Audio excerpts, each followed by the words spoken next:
Vous regardez New York Info. Bonsoir, merci de nous rejoindre pour le plateau de décryptage. En Centrafrique, des milliers de partisans et de sympathisants du parti MCU se sont rassemblés jeudi le long de l'avenue Boganda à Bangui pour accompagner le président Faustin-Archange Touadéra à l'autorité nationale des élections. Le président sortant a déposé sa candidature 2 jours seulement après la convocation du corps électoral pour les élections présidentielles et législatives prévues le 28 décembre prochain dans le pays. Mamadou Diouf, bonsoir et bienvenue.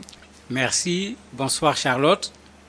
Le dépôt de candidature du président sortant en Centrafrique intervient seulement 2 jours après la convocation du corps électoral. Est-ce une stratégie calculée selon vous?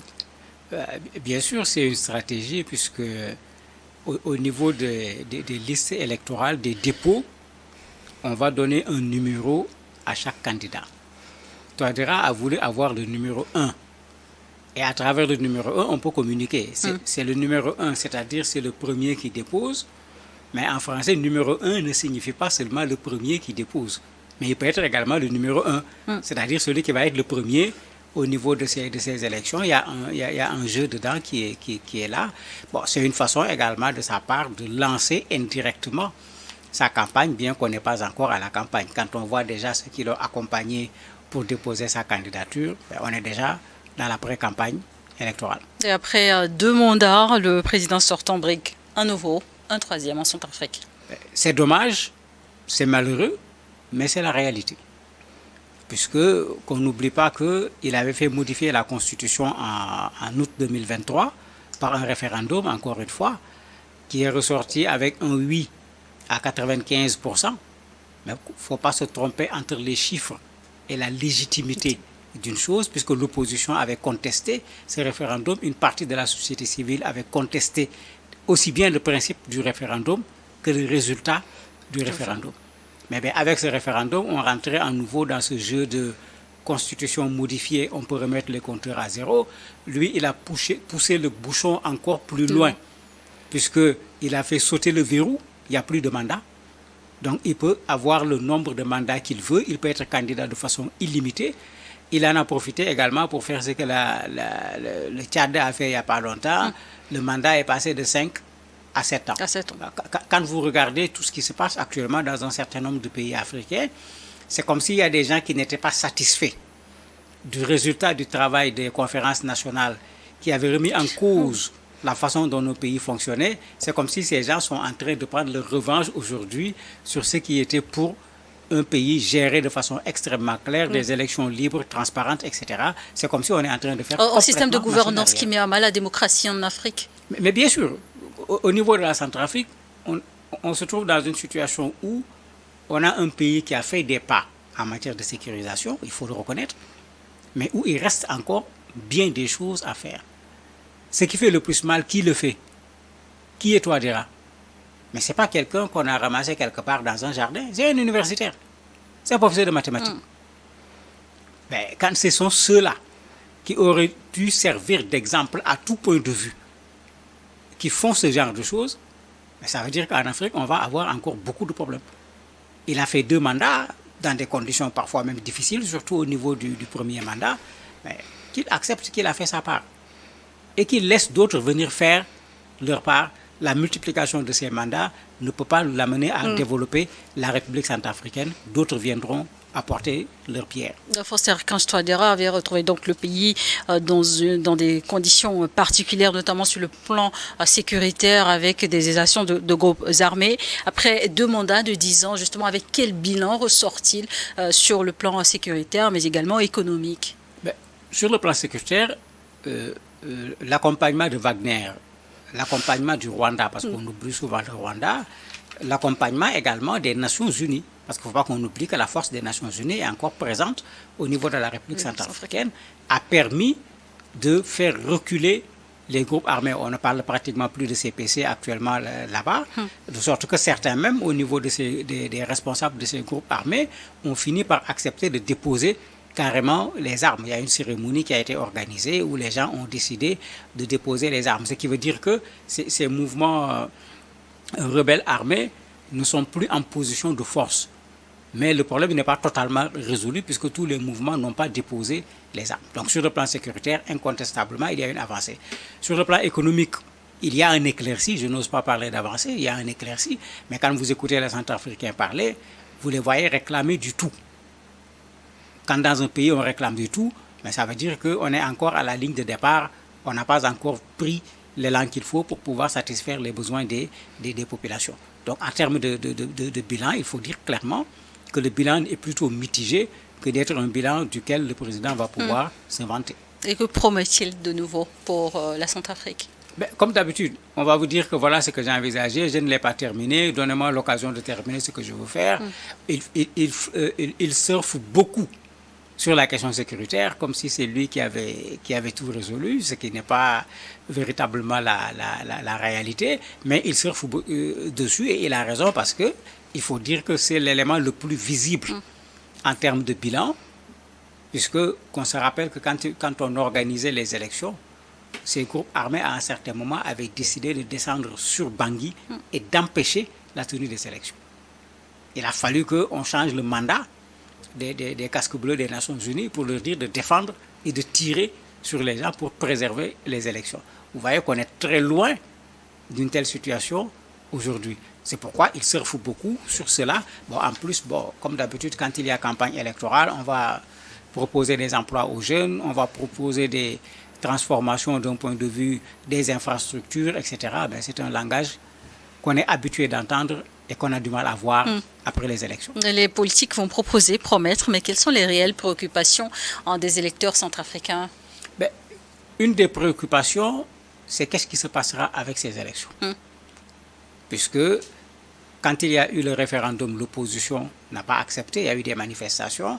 Après le référendum, qu'on se rappelle qu'en avril 2025, l'opposition avait marché contre le troisième mandat, puisque les gens savaient très bien qu'avec cette réforme, le président de la République allait dans le sens de se présenter une troisième fois, même s'il ne l'avait pas encore dit de façon extrêmement claire. L'opposition s'était mise à commencer déjà une opposition par rapport à ce troisième mandat. Et ce n'est pas l'opposition seulement, vous avez une partie également de la société civile. L'autre enjeu, on va vers des élections en décembre, c'est presque arrivé. On va vers quelle élection? Transparente? Ou bien des élections qui vont encore faire l'objet de contestation? Ce n'est pas sur le référendum que l'opposition n'était pas d'accord, seulement l'opposition n'est pas d'accord également sur le processus électoral. D'ailleurs, l'opposition avait demandé qu'avant qu'on aille vers des élections, qu'il y ait un dialogue politique pour résoudre un certain nombre de questions avant d'aller vers des élections. L'opposition n'a pas été écoutée, la date a été fixée sans pour autant qu'on tienne compte de l'avis de l'opposition. Donc les populations vont se poser encore cette question récurrente en Afrique. On va vers des élections et on va en même temps penser que ces élections peuvent produire de la violence, alors qu'il n'y a aucune relation entre élection et violence. Dès qu'il y a violence, on a faussé le processus, on a faussé le scrutin. Mais en même temps, pensez-vous que ces élections soient crédibles, inclusives et surtout si elles peuvent se tenir dans les conditions sécuritaires actuelles? La crédibilité sera un des enjeux. Il y a déjà un forcing à travers le troisième mandat. L'opposition fera quoi? Il y a déjà un bloc de l'opposition qui est là.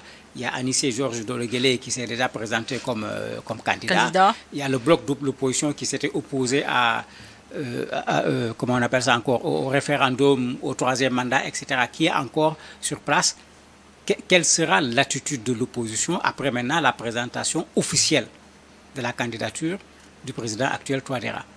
Est-ce que l'opposition va avoir ce que moi j'appelle le bon réflexe? Si on veut l'alternance, on se met ensemble, on met nos forces ensemble. C'est ça le bon réflexe. Ou bien est-ce qu'il y aura encore de l'opposition dans l'opposition? Mais ce qui fera l'affaire, nécessairement, du président Touadéra, parce que lui, il a gagné si l'opposition est divisée. Il y a cette interrogation qui est là au niveau de l'opposition à laquelle on n'a pas véritablement répondu. Il y a ce doute qui est là à Touadéra, il ne faut pas qu'on l'oublie à un certain moment. C'était le divorce presque total avec la France. Avec la France. Aujourd'hui, vous avez la France qui revient. Est-ce que Touadéra est en train de se rendre compte que mais avec les Russes, on ne peut pas tout avoir? Il faut retourner vers le partenaire traditionnel qui est la France. Est-ce que la France est en train de faire du réalisme politique?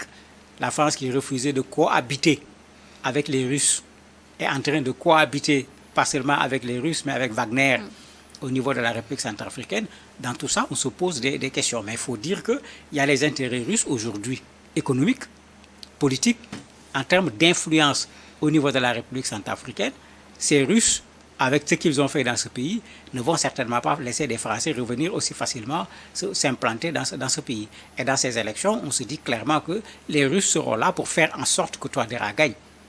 Parce que si quelqu'un d'autre gagne qui n'est pas Touadéra, il y aura un point d'interrogation sur la présence des Russes en République centrafricaine. Et justement, parlant de diplomatie, comment Faustin Archange Touadéra, ces 10 dernières années, a-t-il réussi à contribuer au rayonnement du pays et à le repositionner sur l'échiquier international? À partir de son second mandat, il a commencé à changer de posture en essayant de se réinstaller dans le circuit international, puisqu'à un certain moment, au niveau du premier mandat, il s'était mis sous la coupe de la Russie. Il faut le dire clairement, je me rappelle l'expression du président français qui avait utilisé une expression qu'on avait utilisée. Mais la coopération avec la Russie a-t-elle moins fonctionné en Centrafrique qu'ailleurs, notamment quand on regarde un peu aujourd'hui le positionnement au niveau de l'Afrique de l'Ouest, précisément au Sahel? La durée n'est pas la même. Et dans la coopération russe, on n'a pas les mêmes éléments qu'on a avec la coopération française, en particulier sur le plan financier. Puisque très souvent, nos États sont allés en France pour dire « mais attendez, on a des problèmes pour payer nos salaires à la fin du mois, il faut nous trouver une solution, etc. » Ils l'ont fait avec Kadhafi également, quand Kadhafi était là, etc. Ça, on ne l'a pas avec les Russes. Les Russes sont là dans une forme de coopération qu'eux-mêmes ont choisie. De sorte que, finalement, dans cette coopération avec les Russes, s'il en arrive à vouloir retourner vers la France, parce que c'est lui qui est allé à Paris. Ce n'est pas Macron qui est venu en République centrafricaine. Il faut bien qu'on voit la direction de la chose. Mais il s'est rendu compte qu'il y a des éléments qui lui manquent, qu'il ne parvient pas à avoir avec les Russes, qu'il va aller chercher ailleurs. Ça peut être également une autre lecture. Est-ce qu'il a senti que ce que Macron disait était vrai? Il est en train d'être capturé par les Russes. Pour échapper à cette capture, il va essayer de diversifier pour garder un tant soit peu d'autonomie, pour ne pas parler de souveraineté par rapport à ce qu'il va faire. Il y a toutes ces interrogations qui sont là. En tout cas, à partir du second mandat, ce n'était plus celui qui était avec les Russes en tournant en quelque sorte le dos aux autres, mais c'est plutôt quelqu'un qui est en train de revenir sur la scène internationale. Comment expliquer cette mobilisation massive des partisans du MCU qui ont accompagné le président pour le dépôt de sa candidature? C'est ça ce qu'on pourrait appeler ce ridicule qui ne tue pas en Afrique. Quand le président marche, il est normal qu'il soit accompagné par un très grand nombre de personnes. Ce n'est pas un événement. C'est la chose la plus facile à faire. Puisque tout le monde connaît comment cette forme de mobilisation de personnes, on l'organise. Tout le monde le connaît. Il n'y a aucun mystère dedans. Celui qui veut, il n'a qu'à venir me voir, je veux lui en organiser. On connaît le système très clairement, comment remplir les stades, comment remplir les salles, comment masser les gens sur une allée pour dire que c'est le peuple qui accueille le président de la République. Moi, je reste dans ce que je dis tout le temps. Le peuple, on lui donne la parole. Quand vous lui donnez la parole, il parlera lui-même. Il n'a pas besoin de porte-parole. Mais quand vous regardez dans son discours, il dit qu'il remercie le peuple centrafricain. Mais ce n'est pas le peuple centrafricain qui était là-bas. Il dit que c'est ce peuple qui a porté sa candidature. Ce n'est pas le peuple qui a porté sa candidature. Il y a bien des Centrafricains qui ne sont pas d'accord avec sa candidature. Mais en fait, c'est un jeu pour déjà montrer que bon, les dés sont déjà lancés. Ne vous fatiguez pas, quoi. Vous voyez déjà ceux qui m'accompagnent jusque pour déposer la candidature.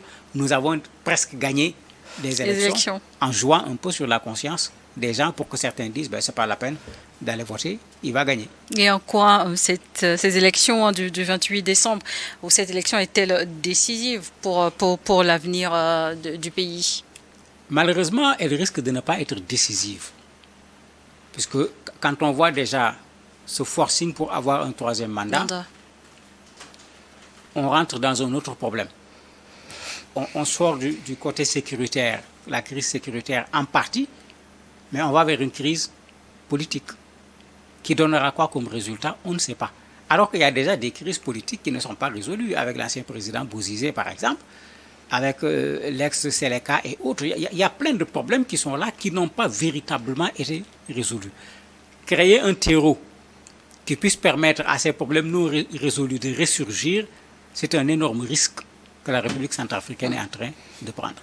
Il aurait mieux valu organiser des élections dans des conditions de consensus qui permettent d'avoir un nouveau président de la République qui vienne prendre la relève de l'ancien président pour améliorer ce que ce président-là a fait, au lieu de vouloir nécessairement rester président de la République centrafricaine et risquer une crise qui ne sera peut-être pas celle avec les groupes armés, mais qui sera une crise politique, puisque l'opposition, de façon générale, n'accepte ni le processus, ni le troisième mandat, ni le référendum qui lui permet d'être candidat.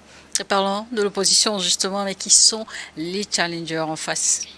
Il y a surtout Anissé Georges Deleguélé qui pourrait être celui qui va peut-être lui tenir tête.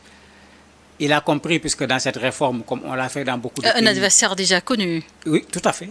C'est pourquoi je dis celui qui pourrait lui tenir tête, puisque dans la réforme également, ils ont fait un pas à la gabonaise, en regardant les opposants qui sont double nationalité, ceci, cela. Donc on a mis dans les textes de quoi les mettre à l'écart. Lui, il a pris les devants, il a renoncé à sa nationalité française pour devenir centrafricain uniquement. Donc pour pouvoir être candidat, sauf si on va fouiller encore, pour utiliser une méthode bien connue, empêcher à celui qui peut tenir tête au président d'être candidat. Qu'est-ce qu'ils vont trouver? Je ne sais pas pour le moment, mais en Afrique, on ne serait pas surpris de les voir trouver un argument pour l'empêcher d'être candidat. Si ce n'est pas lui, le reste de l'opposition est un peu dispersé.